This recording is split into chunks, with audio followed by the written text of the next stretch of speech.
I froze at the top of the stairs, my heart pounding in my chest. The hushed voices from the kitchen below carried up to me, clear as day in the quiet house. Rick, you can't hide Jordan from Casey forever. What if she finds out? My mother-in-law Esther's voice was sharp, even in a whisper. She won't, Rick replied, his tone dismissive. Casey's too busy playing housemaid to notice. I gripped the banister, my knuckles turning white. 15 years of marriage, and this is what it had come to? My husband discussing his affair with his mother in our kitchen, while I eavesdropped like some pathetic spy in my own home. You're playing with fire, Esther warned. Casey may be a doormat, but even doormats have their limits. I bit my lip, fighting back tears. A doormat, is that all I was to them? Mom, drop it, Rick snapped. I've got this under control. Casey's not going anywhere. The certainty in his voice made my blood boil. I took a deep breath, steadying myself. They were right about one thing. I wasn't going anywhere, at least not yet. I crept back to our bedroom, my mind racing. How long had this been going on? How could I have been so blind? The next morning I plastered on a smile as I made breakfast. Rick stumbled into the kitchen, bleary-eyed and hungover. Morning, honey? I chirped, setting a plate of eggs in front of him. Sleep well? He grunted, not meeting my eyes. Fine, thanks. I turned to the stove, my back to him. So, how's work been? Any interesting projects? Same old, he muttered. I spun around, fixing him with a steady gaze. Really? No one new on your team? No. Jordan, maybe? Rick's fork clattered to his plate. He stared at me, his face pale. What? Jordan, I repeated, my voice steady despite the tremor in my hands. Your coworker, the one you're sleeping with. Casey, I held up a hand, silencing him. Save it, Rick. I heard you and your mother last night. He slumped in his chair, running a hand through his hair. It's not what you think. I laughed, a harsh sound that surprised even me. Really, because I think it's exactly what I think. How long? Rick's silence was all the answer I needed. Get out, I said quietly. He looked up, startled. What? I said, get out. Go to work. Go to Jordan. I don't care. Just get out of my sight. Rick stood, his chair scraping against the floor. Casey, we need to talk about this. Oh, now you want to talk? I spat. After 15 years of treating me like your personal maid? After moving us in with your parents so I could take care of your father? After letting your mother treat me like dirt? Now you want to talk? Mom? Lily's voice came from the doorway. Our 13-year-old daughter stood there, her eyes wide with concern. What's going on? I took a deep breath, forcing a smile. Nothing, sweetheart. Your dad was just leaving for work. Rick hesitated, looking between me and Lily. Finally, he grabbed his briefcase and headed for the door. We'll discuss this later, he muttered. As soon as the door closed behind him, Lily rushed to my side. Mom, are you okay? I heard yelling. I pulled her into a hug, fighting back tears. I'm okay, honey, but things are going to be changing around here. What do you mean? I pulled back, looking into her eyes. Your dad? He's done something very wrong, and I'm not sure I can forgive him. Lily's face hardened. Is this about the woman from his office? The one he's always texting? I blinked, stunned. You knew. She shrugged, looking away. I saw some messages on his phone. I didn't want to say anything. I hugged her again, tighter this time. Oh, sweetheart, I'm so sorry you had to deal with that alone. What are we going to do? Lily whispered. I straightened up, a newfound determination coursing through me. We're going to take care of ourselves, that's what. No more being doormats. As if on cue, Esther's voice rang out from upstairs. Casey, where's my breakfast? I exchanged a look with Lily, seeing my own resolve mirrored in her eyes. Coming, Esther, I called back. But as I reached for another plate, I knew things would never be the same. The life I'd known was over. It was time to start planning for a new one where I called the shots. I stood at the kitchen sink, scrubbing dishes with more force than necessary. 15 years of marriage, and for what? To be treated like a servant in my own home? Casey! Esther's shrill voice pierced through my thoughts. Where's my afternoon tea? I gritted my teeth, setting down the sponge. Coming, Esther. As I prepared her tea, my mind wandered to the day Rick and I moved in. We were newlyweds, full of hope and love. Rick's father, Carl, had just been diagnosed with Parkinson's, and we agreed to help care for him. It seemed like the right thing to do. What's taking so long? Esther demanded as I entered the living room. I plastered on a smile. Here you are, Esther, just the way you like it. She snatched the cup, not even bothering to look at me. It's probably cold by now. I bit my tongue, remembering how different things were when Carl was alive. He'd always been kind, always grateful for my help. But after he passed 5 years ago, everything changed. Esther became more demanding, more critical. And Rick? He retreated into his work, leaving me to deal with his mother alone. The front door slammed, and Rick's voice called out, "I'm home!" My heart raced. We hadn't spoken since our confrontation this morning. I steeled myself and walked to the foyer. Rick stood there looking sheepish. "Casey, can we talk?" I crossed my arms. "About what, Rick? About how you've been cheating on me? Or about how you and your mother talk about me behind my back?" He winced. "Look, I know I messed up, but we can work through this, for the kids if nothing else." The mention of our children made my resolve waver. But then I remembered Lily's face this morning, the hurt in her eyes when she admitted she knew about her father's affair. The kids deserve better than this, Rick. We all do. He stepped closer, reaching for my hand. "I'll do better, I promise. Just give me another chance." For a moment I almost believed him, but then Esther's voice rang out again. "Rick, is that you? Come in here and fix this remote. Your wife is useless with technology." Rick's face fell, but he didn't contradict his mother. He just gave me an apologetic shrug and headed towards the living room. I watched him go, a familiar ache settling in my chest. How many times had I tried to talk to him about his mother's behavior? How many times had he dismissed my concerns? Later that night, after putting Max to bed, I found Lily in her room, hunched over her desk. "Hey, sweetie. What are you working on?" She looked up, her eyes shining with excitement. "Remember that art contest you told me about? I'm entering." I smiled, genuine joy breaking through my melancholy. "That's wonderful, Lily. Can I see?" She hesitated, then nodded, sliding her sketchbook towards me. I gasped as I took in the intricate design. It was a tree, its branches forming the silhouettes of 3 figures, a woman and 2 children. "It's us," Lily explained softly. "You, me, and Max, standing strong together." Tears pricked my eyes as I hugged her tight. "It's beautiful, honey. You're so talented." As I held my daughter, a sense of clarity washed over me. I couldn't keep living like this, not just for my sake, but for my children's. They deserved to grow up in a home filled with love and respect, not tension and resentment. I pulled back, looking into Lily's eyes. "Sweetheart, there's something I need to tell you. Things are going to be changing around here soon." Lily's expression grew serious. "Are we leaving?" Her perceptiveness startled me. "How did you know?" She shrugged. "I've seen how unhappy you are, Mom, and after this morning, I just figured something had to give." I nodded, swallowing hard. "You're right. We can't stay here anymore. But I promise you, no matter what happens, we'll face it together. You, me, and Max." Lily squeezed my hand, just like in my drawing. As I left her room, I felt a newfound determination. Tomorrow, I'd start making plans. It was time to reclaim my life, for myself and for my children. The road ahead wouldn't be easy, but for the first time in years, I felt hope blooming in my chest. The next morning, I woke with a renewed sense of purpose. While Rick was in the shower, I slipped into his office and logged onto his computer. My fingers flew across the keyboard as I searched for apartment listings and job opportunities. A notification popped up on Rick's screen, a new email from Jordan. My stomach churned, but I clicked it open. "Can't wait to see you tonight?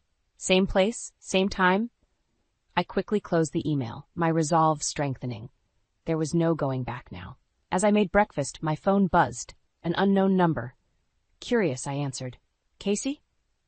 "It's Tim. Tim Cooper from college. Remember me?" My heart skipped a beat. Tim had been my closest friend in art school, always encouraging my work. "Tim, of course I remember. It's been ages. I saw some of your designs online," he said. "You're still incredibly talented, Casey. What happened to chasing your dreams?" I glanced around the kitchen, lowering my voice. "Life happened, but maybe it's time for a change." "Well, I've got a freelance project that could use your touch. Interested?" Before I could answer, Esther's voice rang out. "Casey, who are you talking to? Breakfast isn't going to make itself." I gritted my teeth. "Tim, I'll call you back. I'm definitely interested."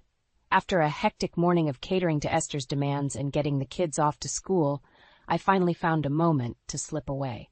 I called Tim back, my heart racing with excitement. "Tell me more about this project," I said, closing my bedroom door.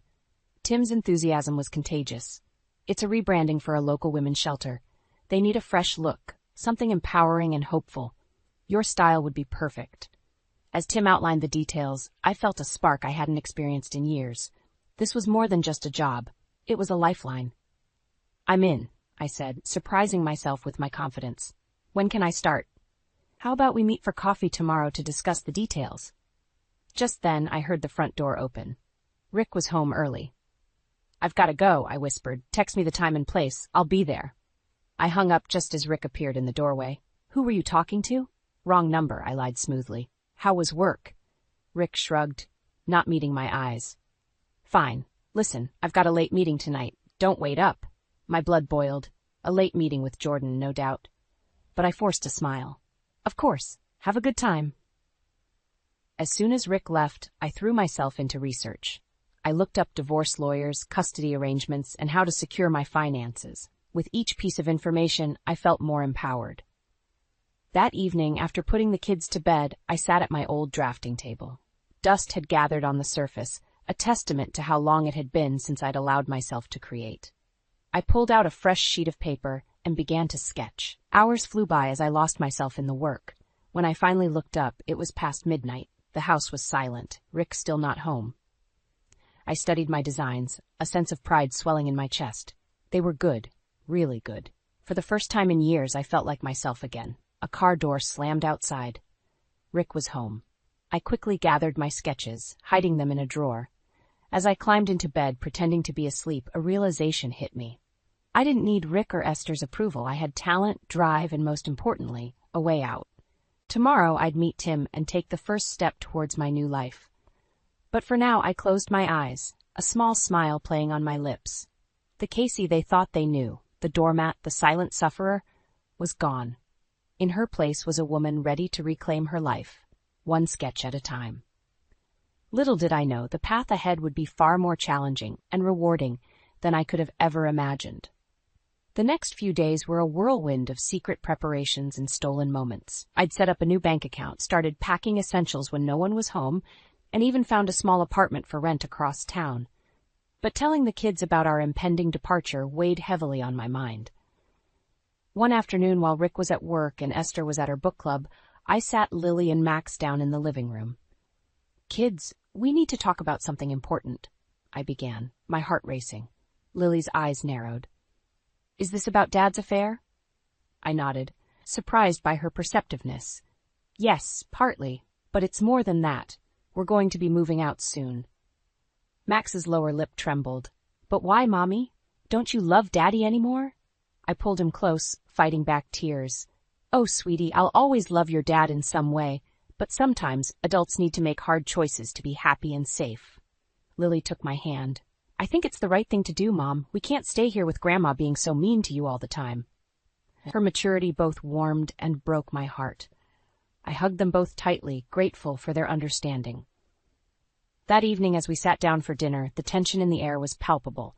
Rick barely looked at me, while Esther's eyes bored into me with suspicion. So, Casey? Esther began, her voice dripping with disdain. I hear you've been working on some little project? Playing with your doodles again? I took a deep breath, steeling myself. Actually, Esther, I've taken on a freelance job.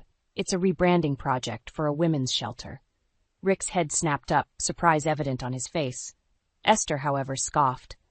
Playing with your little doodles won't pay the bills, Casey. Rick deserves better. The room fell silent. I could feel Lily and Max's eyes on me, waiting to see how I'd respond. In that moment, something inside me snapped. I stood up slowly, placing my napkin on the table. I'm more than these little doodles, Esther. Watch me prove it. Rick finally spoke up. Casey, sit down. You're embarrassing yourself. I turned to him, my voice steady. No, Rick, I'm done sitting down. I'm done being silent, and I'm done letting you and your mother treat me like I'm worthless. Esther gasped, her face turning red. How dare you speak to us like that, after everything we've done for you? I laughed, a harsh sound that surprised even me. Everything you've done for me? You mean treating me like a servant? Belittling my dreams? Turning a blind eye while your son cheats on me? Rick paled. Casey, that's enough. But I was on a roll. No, it's not enough. It's just the beginning. Kids, go pack your bags. We're leaving. Chaos erupted. Esther started shrieking. Rick tried to grab my arm, but Lily and Max sprang into action, running upstairs to their rooms. As I turned to follow them, Rick caught my wrist. "You can't do this, Casey. You have nowhere to go." I yanked my arm free, meeting his gaze. "That's where you're wrong, Rick. I have everywhere to go, and for the first time in years, I'm choosing myself." I raced upstairs, helping the kids gather their things. My hands shook as I threw clothes into suitcases, listening to Rick and Esther's angry voices below. Just as we were about to leave, I remembered my sketchbook. I couldn't leave without it. I dashed into our bedroom, rummaging through drawers. That's when I saw it. A small velvet box, hidden beneath Rick's socks. My curiosity got the better of me, and I opened it. Inside was a stunning diamond necklace. My heart sank as I realized it wasn't for me. It was for Jordan. Footsteps thundered up the stairs. I snapped the box shut, grabbed my sketchbook, and ran out just as Rick burst into the room. "Casey, wait!" But I was already halfway down the stairs, kids in tow, heading for the door. As we piled into the car, I caught a glimpse of Rick and Esther in the doorway, their faces a mix of anger and disbelief. I started the engine, my resolve stronger than ever. There was no turning back now. Our new life was waiting, and I was ready to embrace it, challenges and all. The morning of our departure arrived with a surreal calm. I woke before dawn, my heart pounding with a mixture of fear and exhilaration. This was it, the day everything would change. I crept downstairs, careful not to wake Rick or Esther. In the dim kitchen light, I pulled out a sheet of paper and began to write. "Rick, by the time you read this, the children and I will be gone. I heard everything that night. About Jordan, about your affair, about how little you think of me. You betrayed my trust and underestimated my strength. Our children and I deserve better, and we're leaving to find that better life. I've spent 15 years sacrificing my dreams for this family. No more. I'm taking back my life, my career, and my self-respect. Don't try to find us. Don't try to manipulate the kids. It's over. Casey." I folded the letter and left it on the kitchen table. As I turned to leave, I caught sight of a framed photo on the wall, our wedding day. We looked so young, so full of hope. I touched the glass, a lump forming in my throat. How had we ended up here? A floorboard creaked upstairs, jolting me back to reality. I hurried to wake Lily and Max, helping them dress and gather their final belongings. We moved like ghosts through the house, our whispers and shuffling feet the only sounds in the pre-dawn quiet. As we loaded the car, I felt a presence behind me. I turned to find Esther standing on the porch, her face a mask of fury. "Where do you think you're going?" she hissed. I straightened my spine, meeting her gaze. "Away from here, away from you and Rick and all the pain you've caused." She laughed, a cruel sound. "You'll never make it on your own. You're nothing without this family." Her words, intended to wound, only strengthened my resolve. "Watch me," I said, climbing into the driver's seat. As we pulled away, I saw Rick burst out of the house, still in his pajamas. He ran after the car, shouting my name. In the rearview mirror, I watched him grow smaller and smaller until he disappeared from view. We drove in silence for a while, the weight of what we'd done settling over us. Then Max's small voice piped up from the back seat. "Mommy, where are we going?" I smiled at him in the mirror. "To our new home, sweetie, to our new life." Lily reached forward and squeezed my shoulder. "We're proud of you, Mom." Tears pricked my eyes, but I blinked them away. I needed to stay strong for them.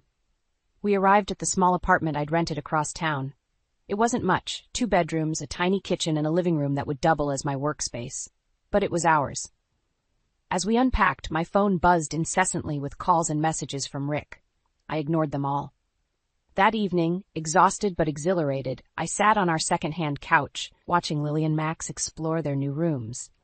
My phone buzzed again. This time it was Tim. "Hey, superstar, how'd it go?" I took a deep breath. "We did it. We're out." "That's amazing, Casey. I'm so proud of you. Listen, I've got some news about the project. The client loved your initial designs. They want to meet with you tomorrow to discuss expanding the scope." My heart leapt. This was it. My chance to prove Esther wrong, to show Rick what he'd underestimated all these years. "I'll be there," I said, a fierce determination in my voice. As I hung up, a notification popped up on my phone, an email from Rick's work account, probably sent by mistake. The subject line made my blood run cold. Custody, battle, strategy. My hands shook as I opened it. Inside was a detailed plan to fight for full custody of the kids, painting me as an unstable, unfit mother. I sank to the floor, the phone clattering beside me. Just when I thought we were free, just when I dared to hope for a better future, Rick was plotting to take away the very reason I'd found the strength to leave. In that moment, I realized this wasn't just about me anymore. It wasn't even just about the kids. This was war, and I'd be damned if I didn't fight with everything I had. I picked up the phone, my fingers flying across the screen. "Tim, I need a favor. Can you recommend a good lawyer?" The battle for our future had only just begun. The days following our departure were a whirlwind of activity. Between setting up our new home, preparing for my meeting with the women's shelter client, and consulting with the lawyer Tim recommended, I barely had time to breathe. But the constant motion kept me from dwelling on the enormity of what I'd done. That is, until Rick showed up at our door. I was in the middle of a video call with my new client when the pounding started. Lily, who had been reading on the couch, jumped up with wide eyes. "Mom," she whispered, "it's Dad." My heart raced, but I kept my voice steady as I addressed my client. "I'm so sorry, but I need to step away for a moment. Family emergency." I muted the call and turned to Lily. "Take Max to your room and lock the door. Don't come out until I say it's okay." As soon as the kids were safely out of sight, I opened the door. Rick burst in, his face a storm of emotions. "Casey, please," he pleaded. "We can work this out." I stood my ground, my voice ice cold. "Your actions spoke louder than your words, Rick. Our children and I are moving on." He ran his hands through his hair, frustration evident. "You can't just take my kids away from me. I'll fight you on this, Casey. I swear I will." "I know about your custody battle strategy," I shot back. "Did you really think I wouldn't find out?" Rick's face paled. "How did you? It doesn't matter. What matters is that you're trying to paint me as an unfit mother when you're the one who betrayed this family." He stepped closer, his voice low and dangerous. "You have no idea what you're up against, Casey. My mother has connections. We'll bury you in legal fees. You'll lose everything." For a moment, fear gripped me. But then I thought of Lily and Max, of the life I was fighting to build for us. I straightened my spine and met Rick's gaze. "Get out," I said, my voice steady, "and don't come back unless it's through our lawyers." As I closed the door on Rick's stunned face, I heard a commotion from the hallway. Esther's shrill voice carried through the thin walls. "Richard, did you get them? Are they coming home?" I pressed my ear to the door, listening intently. "No, Mom." Rick sighed. "She's not budging. We need to regroup." "This is ridiculous," Esther screeched. "Who's going to take care of the house, cook my meals? That ungrateful little—" Their voices faded as they moved down the hallway. I slumped against the door, my heart pounding. The reality of what I was up against hit me full force. Rick and Esther weren't just fighting for the kids. They were fighting to maintain their comfortable life, with me as their personal servant. A gentle knock on the bedroom door jolted me back to the present. "Mom?" Lily called. "Is it safe to come out?" I took a deep breath, composing myself. "Yes, sweetie. Everything's okay now." As Lily and Max emerged, I was struck by the concern in their young faces. They'd been through so much already. How could I protect them from what was coming? My laptop chimed, reminding me of the interrupted call. With shaking hands, I unmuted myself. "I'm so sorry for the interruption. Where were we?" The client's face filled the screen, her expression kind. "Casey, is everything all right? You look a bit shaken." I opened my mouth to assure her I was fine, but to my horror, tears sprang to my eyes. Before I could stop myself, I was sobbing. "I'm sorry," I choked out. It's been a really tough week." To my surprise, the client's eyes softened with understanding. "Casey, I run a women's shelter. I know that look. You're not just designing our logo, are you? You're one of us." Her words broke something open inside me. Through my tears, I found myself pouring out the whole story, the affair, the emotional abuse, the custody threats. When I finished, I was sure I'd blown my chance at the job. Instead, the client leaned forward, her voice filled with conviction. "Casey, you're exactly who we need for this project. Your strength, your resilience. That's what our shelter is all about. And I promise you, we'll do everything we can to help you through this." As the call ended, I felt a glimmer of hope. Maybe I wasn't as alone in this fight as I thought. But as I turned to comfort my worried children, I knew the real battle was just beginning. Everything I loved was at stake, and I had to find the strength to keep fighting, no matter what Rick and Esther threw my way. The weeks following Rick's confrontation were a blur of legal meetings, late nights working on the women's shelter project, and stolen moments of normalcy with Lily and Max. I was running on fumes, but the fire of determination kept me going. Then came the day of the custody hearing. I stood outside the courthouse, my hands shaking as I smoothed down my suit. Tim squeezed my shoulder reassuringly. "You've got this, Casey. Remember, you're fighting for your kids and your future." I nodded, taking a deep breath. As we entered the building, I caught sight of Rick and Esther huddled with their lawyer. Rick's eyes met mine, a mixture of anger and something else, regret, maybe, flashing across his face. The hearing was brutal. Rick's lawyer painted me as an unstable mother who had abandoned her family on a whim. They brought up my fledgling career, our modest apartment, anything to make me look incapable. When it was my turn to speak, I stood tall, my voice steady despite my racing heart. "Your Honor, I left an emotionally abusive situation to provide a better life for my children. I'm building a career that allows me to be present for them while also pursuing my passions. My children are thriving in our new environment, free from the constant tension and negativity of their previous home."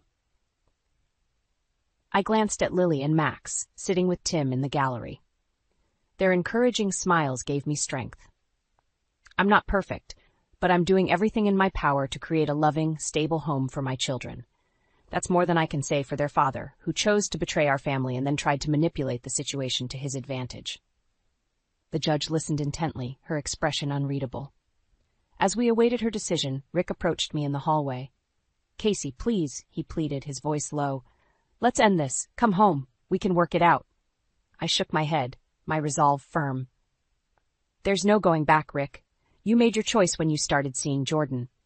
His face darkened. "You don't understand what you're up against. Mom's got friends in high places. We can make your life very difficult." Before I could respond, Lily appeared at my side. "Leave her alone, Dad," she said, her young face set in determination. "We're not coming back. We're happy now." Rick's expression crumpled. "Lily, sweetheart, you don't mean that." "I do," Lily insisted. "Mom's shown us what real strength looks like. You and Grandma just want someone to boss around." Rick opened his mouth to argue, but the bailiff called us back into the courtroom. My heart pounded as the judge began to speak. "After careful consideration, I've decided to grant joint custody to both parents, with primary physical custody going to the mother, Casey Hayward." Relief washed over me, but it was short-lived. The judge continued, "However, I'm ordering a 3-month probationary period. During this time, Mrs. Hayward must prove she can provide a stable environment for the children. Any slip-ups, any indication that the children's well-being is at risk, and we'll revisit this decision." As we left the courthouse, my mind raced. 3 months to prove myself. 3 months where one mistake could cost me everything. Tim tried to reassure me. "This is good news, Casey. You've got primary custody. That's huge." But I couldn't shake the feeling of dread. "It's not over, Tim. Rick and Esther won't give up that easily." As if on cue, my phone buzzed with a text from an unknown number. My blood ran cold as I read it. "Enjoy your victory while it lasts. We know things about you that would shock the judge. One wrong move, and those kids are coming home where they belong. E." I stared at the screen, my hands shaking. How far would Esther go to get what she wanted? What did she know? As we drove home, Lily's voice broke through my spiraling thoughts. "Mom? Are you okay?" I forced a smile, meeting her eyes in the rearview mirror. "I'm fine, sweetheart. We're going to be just fine." But as I gripped the steering wheel, I knew the real battle was just beginning. Everything I loved was hanging by a thread, and I had no idea how to protect it all from the storm that was coming. The day of the final custody hearing arrived, marking the end of the 3-month probationary period. As I stood before the mirror, adjusting my suit, I caught sight of the woman I'd become. Stronger, more confident, but with shadows under her eyes that spoke of sleepless nights and constant worry. "Mom?" Lily's voice called from the living room. "It's time to go." I took a deep breath and joined my children. Max clung to my hand as we made our way to the courthouse, his little face a mix of confusion and concern. The courtroom was tense as we entered. Rick and Esther sat on one side, their faces set in grim determination. I felt a flicker of fear as I caught Esther's smug smile. What did she have up her sleeve? As the hearing began, Rick's lawyer presented their case first. To my shock, he called Jordan to the stand. My heart raced as she took her seat, avoiding my gaze. Miss Phillips, the lawyer began, can you tell the court about your relationship with Mr. Hayward? Jordan hesitated, her eyes darting to Rick. We were involved romantically, but it's over now. The lawyer nodded. And during your relationship, did Mr. Hayward ever express concerns about his wife's stability or ability to care for their children? I held my breath, waiting for the blow to fall. But to everyone's surprise, Jordan straightened in her seat, her voice clear and steady. No, she said firmly. Rick never said anything like that. In fact, she paused, taking a deep breath. He often spoke about how Casey was the backbone of their family, how she took care of everything while he focused on his career. A murmur ran through the courtroom. I saw Rick's face pale, while Esther's eyes blazed with fury. When it was my turn to present, I stood tall, my voice unwavering, as I detailed the progress I'd made in the past 3 months, the success of my freelance business, the stable home environment I'd created for the children, and the support system we'd built. Your Honor, I concluded, I'm not perfect. I'm still learning and growing every day. But I'm committed to providing a loving, stable home for my children, a home where they're respected, supported, and free to be themselves. As we awaited the judge's decision, Tim squeezed my hand reassuringly. The tension in the room was palpable. Finally, the judge spoke. After careful consideration of all the evidence presented, I've reached a decision. Full custody of the children will remain with Casey Hayward, with generous visitation rights for Richard Hayward. Relief washed over me. But the judge wasn't finished. Furthermore, she continued, I'm ordering Mr. Hayward and his mother to attend family counseling. It's clear there are deep-seated issues that need to be addressed for the sake of these children. As we left the courthouse, I felt a weight lift from my shoulders. It was over. We'd won. Esther brushed past us, her face twisted with anger. This isn't the end, Casey, she hissed. You'll regret the day you tore this family apart. But her threats held no power over me anymore. I turned to face her, my voice calm but firm. No, Esther, you and Rick tore this family apart long before I left. I'm just putting the pieces back together in a healthier way. To my surprise, Rick approached us, his expression softer than I'd seen in years. Casey, I'm sorry. For everything. You deserved better. I nodded, acknowledging his apology without accepting it fully. We all deserved better, Rick. Maybe now we can all start to heal. As we walked away, Lily slipped her hand into mine. We did it, Mom, she said, her voice filled with pride. We're really free now. That night, as I tucked Max into bed, he looked up at me with wide eyes. Ma, are we going to be okay now? I smiled, kissing his forehead. Yes, sweetheart, we're going to be more than okay. We're going to be happy. Later, as I sat on the balcony of our apartment, I gazed out at the city lights. Tim joined me, handing me a cup of tea. You know, he said softly, you've inspired a lot of people, Casey. The women at the shelter, they look up to you. You've shown them what's possible. I turned to him, feeling a warmth in my chest that had nothing to do with the tea. This isn't just about us, I replied. It's about showing Lily and Max that they deserve respect and love. It's about breaking cycles and building something better. Tim nodded, his eyes shining with admiration. You've shown them, and everyone around you, that quiet strength can lead to powerful changes. As we sat there in comfortable silence, I felt a sense of peace wash over me. The road ahead wouldn't be easy, but for the first time in years, I was excited about the future. I had my children, my career, and a chance to help others find their own strength. This wasn't just an ending. It was a new beginning, full of hope and possibility, and I was ready to embrace every moment of it.